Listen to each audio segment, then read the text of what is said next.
Particular video में मैं Dixon technology के बारे में डिस्कस करने वाला हूं। तो जैसा कि आपको पता है कि ये Dixon technology multi bagger stock है और बहुत सारे ब्रांड का प्रोडक्ट मैन्युफैक्चर करता है। ओके, सो बहुत ही बेहतरीन स्टॉक है, नो डाउट। बट जैसा कि आपको पता है कि अभी वैल्यूएशन हाई है, तो अभी आप सोच में पड़ गए होंगे कि क्या करें, लें या फिर नहीं लें, या फिर होल्ड करें या प्रॉफिट बुकिंग कर लें, क्या करें। तो डेफिनेटली ये वीडियो आपको पसंद आएगा। नाउ सबसे पहले ये समझना जरूरी है कि रिसेंटली इन्होंने स्प्लिट का अनाउंसमेंट दिया है, और कल इसका मतलब है कि 17 तारीख को इसका एक्स, आप बोल सकते हैं एक्स रिकॉर्ड डेट है। तो इसका मतलब 17 तारीख को अगर आप बाई करते हैं तो आपको स्प्लिट का भी बेनिफिट होगा। जनरली ऐसा देखा जाता है कि कोई भी स्टॉक अगर स्प्लिट अगर होगा, ठीक है, स्प्लिट होगा, तो उसमें क्योंकि छोटे जो इन्वेस्टर होते हैं बहुत बहुत ही इंटरेस्टेड है इसमें बाई करने के लिए, बट 20,000 रुपीज़ होने की वजह से, काफ़ी ज़्यादा कॉस्ट होने की वजह से वो बाई नहीं कर पाते हैं। तो उन सारे लोगों को के लिए भी एक अपॉर्चुनिटी अवेलेबल होगा बाई करना। दैट्स वाई वो सारे लोग भी यहाँ पे बाई करना स्टार्ट करेंगे डिक्सन टेक्नोलॉजी में, जिससे क्या होगा कि प्राइस में हो सकता है कि ये थोड़ा और ऊपर जाए। बट मैं आपको बता दूं कि वैल्यूएशन बहुत ज़्यादा है, तो आपको ये कभी नहीं भूलना चाहिए कि आप हाई वैल्यूएशन में आप स्टॉक को बाई कर रहे हैं। ठीक है, तो ये रहा डिक्सन टेक्नोलॉजी के बारे में। नाउ हम जो है यहाँ पे कुछ फंडामेंटल देखेंगे। Profit growth 30%, it's awesome. अगर हम यहाँ पे कंपाउंडेड प्रॉफिट ग्रोथ अगर यहाँ पे देखें, बहुत ही शॉर्ट में मैं आपको बता रहा हूँ, ज़्यादा मैं टाइम नहीं लूँगा। तो 5 ईयर में 59% का कंपाउंडेड प्रॉफिट ग्रोथ, 3 ईयर में 36। तो अगर इसका हाफ भी अगर ये आपको अगर देता है प्रॉफिट ग्रोथ, तो डेफिनेटली उतना तो स्टॉक बढ़ेगा ही बढ़ेगा। ठीक है, आप भी बोलते हैं कि क्यों मैं बार बार रिस्क के बारे में बताता हूँ कि हाई रिस्क है, हाई रिस्क है तो मैं बता रहा हूँ। पी रेशियो देख रहे हैं कहाँ पे है? पी रेशियो देख सकते हैं यहाँ पे 171 है। ये 25 के आसपास होना चाहिए था। इतना ज़्यादा देकर आप बाई कर रहे हैं, आप सोच सकते हैं। ठीक है, इसीलिए मैं आपको बोल रहा हूँ, यहाँ पे सोचने वाली बात है, यहाँ पे आपको डरने और घबराने की बात है। यहाँ पे प्रॉफिट बुकिंग बहुत सारे लोग करना चाहते हैं, बट अब अच्छा स्टॉक अगर कोई भी है तो उसका वैल्यू तो महंगा तो रहेगा ही ना, वो तो महंगा तो लगेगा ही, क्योंकि लोग फ्यूचर को देखकर डिक्सन टेक्नोलॉजी को बाई कर रहे हैं। अभी क्या है इससे कोई मतलब नहीं है, फ्यूचर में और भी अच्छा परफॉर्मेंस देने की उम्मीद है, इसीलिए लोग डिक्सन टेक्नोलॉजी को बाई कर रहे हैं फ्यूचर प्रोस्पेक्टिव के लिए। मार्केट कैप 24,467 करोड़ का है, ये मिड कैप का स्टॉक है, और जिस तरह के से काम कर रहा है, बहुत सारे ब्रांड का मैन्युफैक्चरिंग करता है इलेक्ट्रॉनिक्स गुड के सेक्टर के अंतर्गत, तो वहाँ पे जो ग्रोथ है ना, ग्रोथ पोटेंशियल वो ह्यूज है, तो उसको आप डिनाई नहीं कर सकते। उसके अकॉर्डिंग मैं आपको उसके बारे में बताऊं तो यहाँ पे प्रॉफिट ग्रोथ आपको अच्छा खासा देखने को मिल जाएगा। और अगर 15% भी अगर प्रॉफिट ग्रोथ अगर होगा ना, तो stock C A ji are 20% तो आप मान ही सकते हैं। 20 CAGR खराब नहीं है, बेहतरीन है। बहुत सारे लोग स्टॉक मार्केट में पैसा लूज भी करते हैं। आप अभी बाई कर रहे हैं जब ऑल टाइम मार्केट हाई पे हैं, तो आपको इस रिस्क को नहीं भूलना चाहिए। दैट्स वाई मैं बोल रहा हूँ। कुछ लोग कमेंट करके बोलते हैं कि मैं रिस्क के बारे में बात क्यों कर रहा हूँ। आप ऑल टाइम हाई पे बाई कर रहे हो, जब मार्केट गिरता है तो कोई आता नहीं है बाई करने के लिए, तब आपको बाई करना चाहिए। अभी मार्केट ऊपर है तो आप लोग आ गए, अब आ गए हो तो कोई प्रॉब्लम नहीं है, अभी भी इन्वेस्ट किया जा सकता है। ऐसा नहीं है कि अब फील्ड मैदान ही छोड़कर भाग जाओ, नहीं।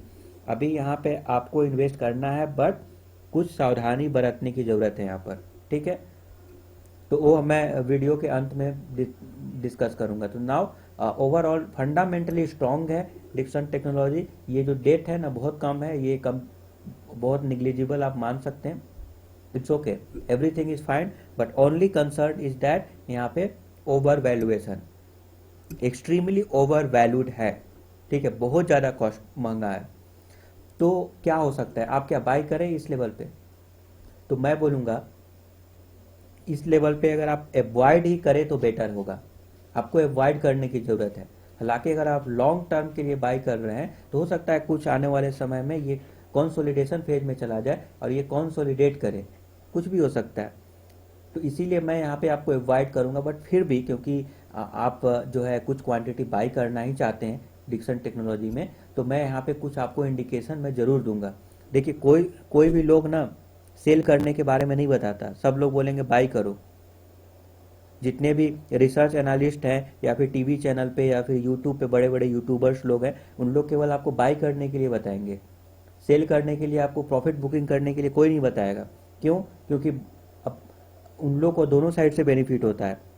उधर जो है आप लोग से भी बेनिफिट होगा क्योंकि प्राइस ऊपर जाएगा, और उनके कुछ रिश्तेदार और उनके संपर्क में आने वाले लोग पहले से इन्वेस्टेड रहते हैं और उनको फायदा होता है। इस टाइप से उनको तो बेनिफिट ही होता है एट द एंड। तो इसीलिए जो है वो आपको बताकर जो है बेनिफिट कर लेते हैं, राइट। बट आपको इस लेवल पे बाई कर रहे हैं तो आप अवॉइड कर सकते हैं, हालांकि फिर भी आप इंटरेस्टेड हैं। नाउ मान लीजिए कि आप मुझसे सहमत नहीं हैं, कहीं और जगह से आप बहुत एक्साइटमेंट में आ गए हैं कि नहीं मुझे बाई ही करना है, तो फिर भी अगर इंटरेस्टेड है तब मैं आपको सजेस्ट करूंगा डिक्सन टेक्नोलॉजी को। शानदार स्टॉक है, कोई प्रॉब्लम नहीं है, फ्यूचर प्रोस्पेक्टिव से अच्छा है। बट शॉर्ट टर्म में थोड़ा बहुत अगर गिरावट होगा तो आपको सहन करने की क्षमता भी होना चाहिए। 15 से 20% अगर गिरता है तब भी आपको घबराने की ज़रूरत नहीं है। नाउ स्प्लिट आ रहा है तो क्या ऊपर नहीं भागेगा? कल के डेट में तो भागना चाहिए मेरे अकॉर्डिंग। और जब प्राइस अगर कम हो जाएगा तो और थोड़ा बहुत ऊपर जाएगा। बट उसके बाद मुझे लगता है कि और नीचे आने की भी संभावना है, प्रॉफिट बुकिंग की भी संभावना है। अगर नहीं भी हो तब भी ये कंसोलिडेशन फेज का सामना करना पड़ेगा डिक्सन टेक्नोलॉजी को। नाउ हम कुछ लेवल्स आपको बता देते हैं। लॉन्ग टर्म के पॉइंट ऑफ व्यू से ही मैं वीडियो बनाता हूँ। शॉर्ट टर्म में मैं आपको बता दूं कि एट द एंड आपको नुकसान ही होगा और अच्छा पैसा नहीं बना पाएंगे, ठीक है।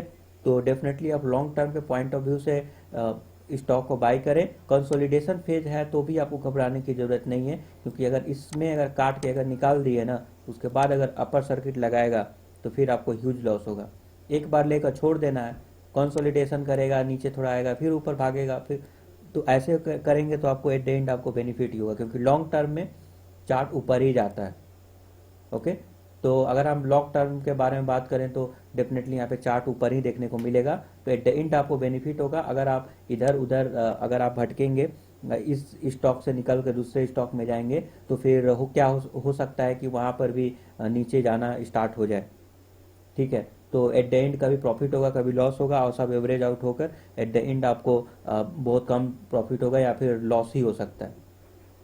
तो ना कंक्लूजन क्या है? कंक्लूजन ये है कि आप अगर बाय ही करना चाहते हैं इस लेवल पे तो कुछ खास बात को ध्यान रखने की ज़रूरत है। वो ये है कि स्टॉप लॉस 18,000। अभी देखिए स्प्लिट तो हुआ नहीं है, इसीलिए मैं 18,000 बता रहा हूँ। कुछ लोग बोलेंगे स्प्लिट हो जाने के बाद कि ये इतना तो 18,000 तो प्राइस था ही नहीं, इतना इतना आप कैसे बता रहे हो? तो स्प्लिट हो जाने के बाद ये भी उसके अकॉर्डिंग एडजस्ट कर लेना, ठीक है।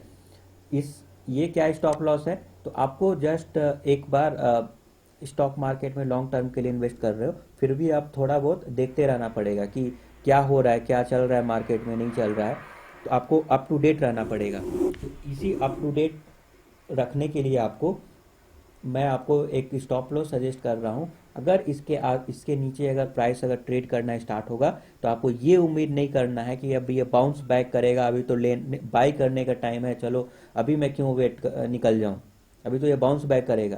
तो इसीलिए मैं अभी स्टॉप लॉस सजेस्ट कर रहा हूँ, ताकि अगर इसको अगर ब्रेक करे तो आप जरूर यहाँ से निकल जाएं। इसमें और फर्दर बाय ना करें, एवरेज भी ना करें। ऐसा नहीं है कि इसको जो है नीचे अगर आ गया, मान लीजिए इसको तोड़कर नीचे आ गया, तो आप बोलेंगे कि अभी तो बाउंस बैक करने का टाइम है।